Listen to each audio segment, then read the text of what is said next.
out of control inflation. It now takes at least $177,798 for a family of four to live comfortably in the U.S. $177,798,000. Wow. Welcome to Biden's economy. Welcome to Bidenflation. Welcome to the New World Order takeover of our economy. They're trying to make us into a third world country. I know I said that time and time again. That's why the borders are wide open. They bringing in the worst of the worst to come in and to destroy this country and to take handouts and to take our money.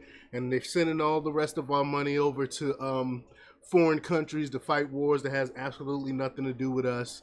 It's ridiculous, and that's why America is falling. We have to get Joe Biden and the rest of the globalists and the loony left and the elites out of office. We need to kick them out.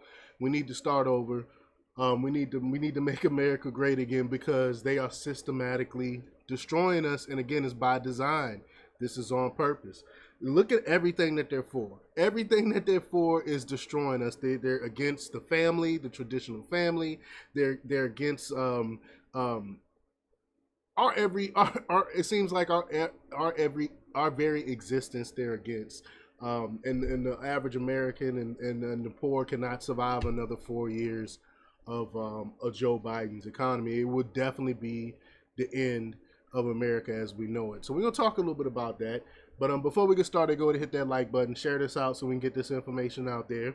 Subscribe if you're not already a subscriber, and hit that alarm bell so you know when I'm putting out new stuff. Also, check out my link tree in the description.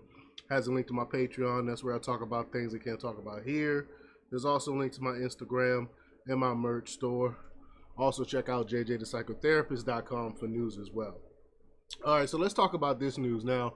This comes from Discern Money, from Michael Snyder, and he reports that I never imagined that we would ever see a time when it takes $177,798 for a family of four to live comfortably in the United States.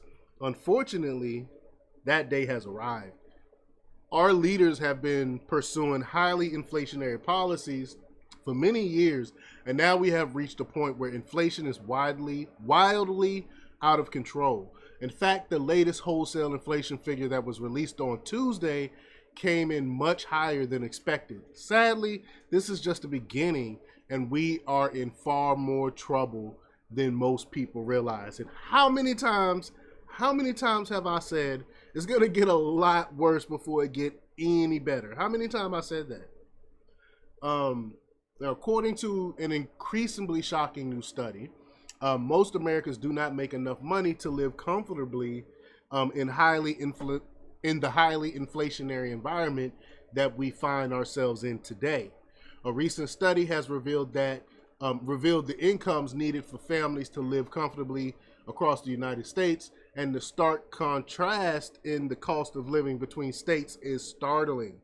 The study revealed that in the most expensive states, families need nearly $300,000 to simply live comfortably.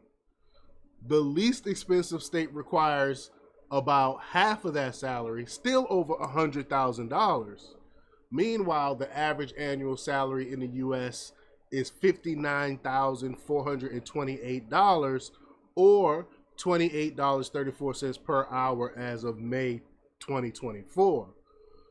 How are people supposed? I mean, it's well over $100,000. How is someone only making $59,000 a year supposed to survive? And much less than that. That's the annual that's the average. So I mean, of course, people is making a lot less than that. The study determined that Massachusetts is the most expensive state. It takes a whopping $301,184 a year for a family of four to live comfortably there. The least expensive state is Mississippi, of course. In the Magnolia State, it only takes they say only takes $177,798 a year for a family of four to quote cover the expenses and maintain a satisfactory quality of life. This is our country now. So that's our worst, our poorest state.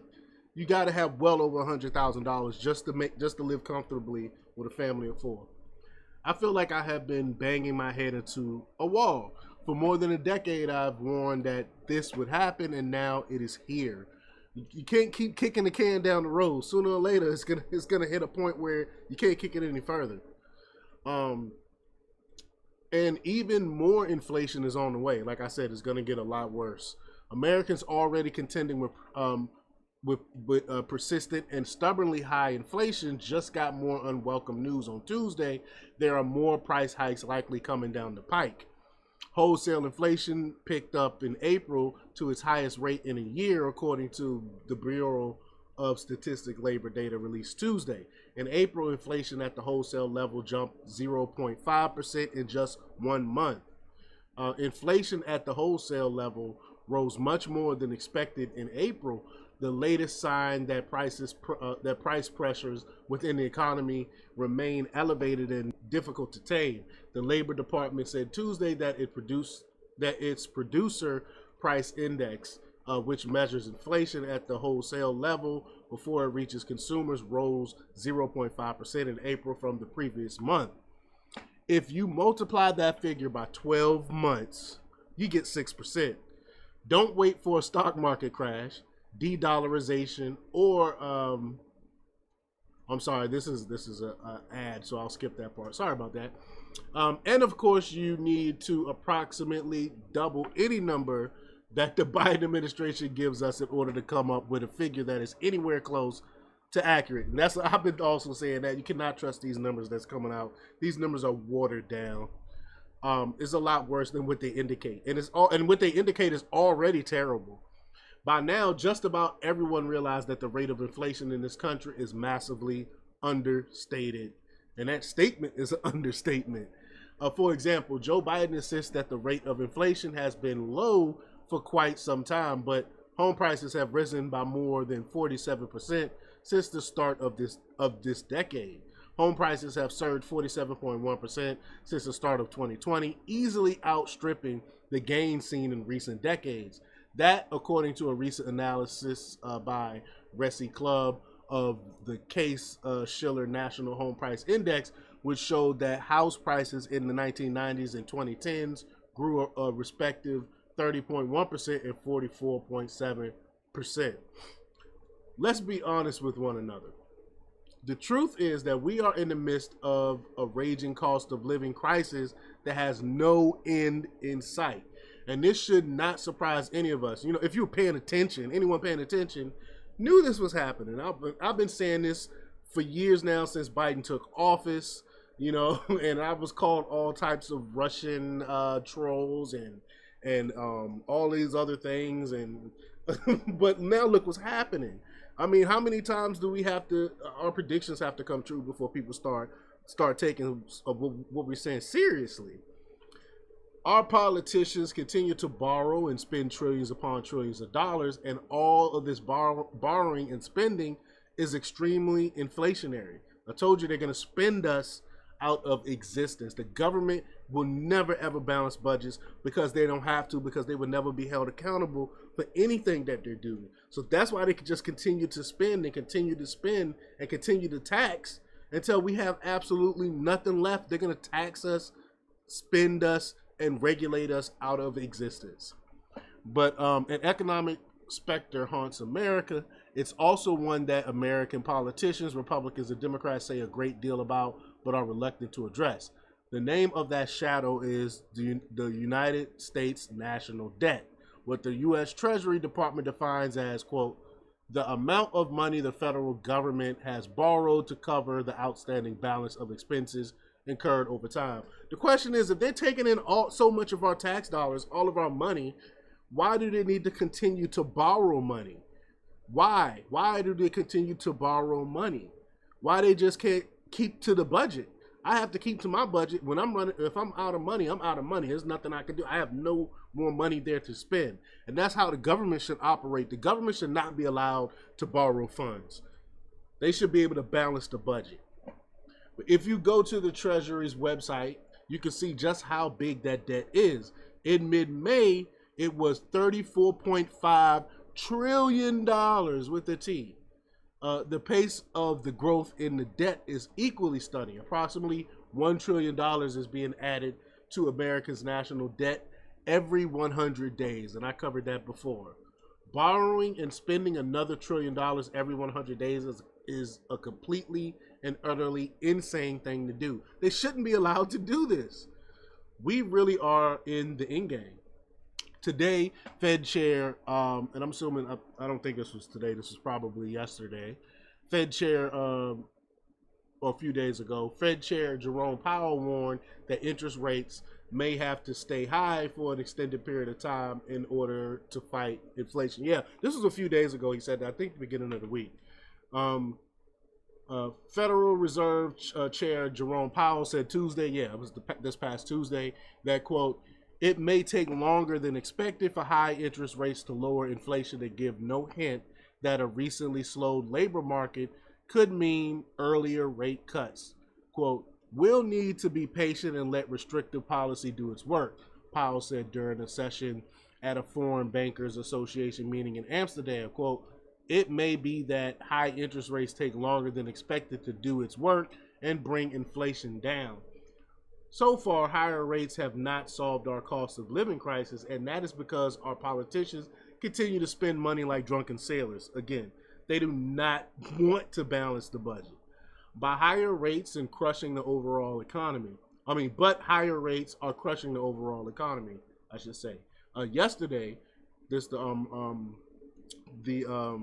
journalist said yesterday, the author, I should say, said yesterday I wrote about the restaurant apocalypse that is starting to sweep across America. And I talked a little bit about this before. Today, it got even worse. We just learned that at least 99 Red Lobster locations have been shut down and will be auctioned off. So think about that. Who primarily visit places like Red Lobster? It's middle class. It's the middle class. Red Lobster is the middle class hub. When you want to take your family somewhere nice, you want to eat some seafood, you got a couple dollars to splurge on, you take them to Red Lobster. And if people aren't no longer going to Red Lobster because they can't afford it, that's the middle class right there. That's the average American that can't even afford to take their family to Red Lobster to eat. So that's why these locations are shutting down. When have you ever heard of Red Lobster shutting down like this? Our middle class is being systematically destroyed. What the article goes on to say, at least 99 locations of Red Lobster stores are being auctioned off amid questions about the stalwart seafood chain's long-term future. In a post Monday on LinkedIn, Neil Sherman, founder and CEO of THX Brands, a liquidation firm, announced he was leading the closure of more than 50 Red Lobster locations with restaurants' equipment to be auctioned off. A webpage dedicated to the liquidation showed closure locations across the U.S., including Denver, Indianapolis, Rochester, New York, Sacramento, California, San Antonio, and San Diego. On Tuesday, Restaurant Business Magazine reported 99 locations were being closed. For the Red Lobster workers, that's just lost jobs. The end came very suddenly.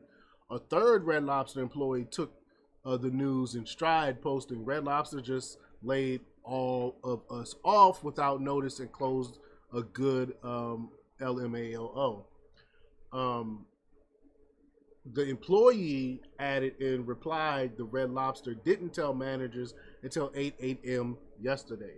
Of course, it isn't just restaurant chains that are closing locations. In fact, even Walmart is closing stores and auctioning off inventory. I read that yesterday as well. I didn't do a report on it though. But now even Walmart is struggling to keep its stores open in this economy. Walmart. Again, who visits the Walmarts? These are average Americans, poorer people, people making that's part of the middle class, I should say.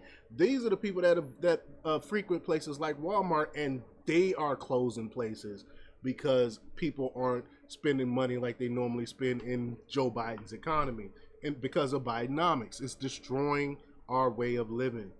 After auctioning that, after announcing that it would be shutting its doors for good, one Ohio Walmart auctioned off its remaining inventory, including flat screen televisions, laptops, and furniture for a bargain. The Walmart at 3579 South High Street in Columbus opted not to renew its lease in a once bustling strip plaza. Representatives announced the closure in February, claiming the store had failed to meet its financial expectations. Last week, the store offloaded its merchandise through a liquidation auction.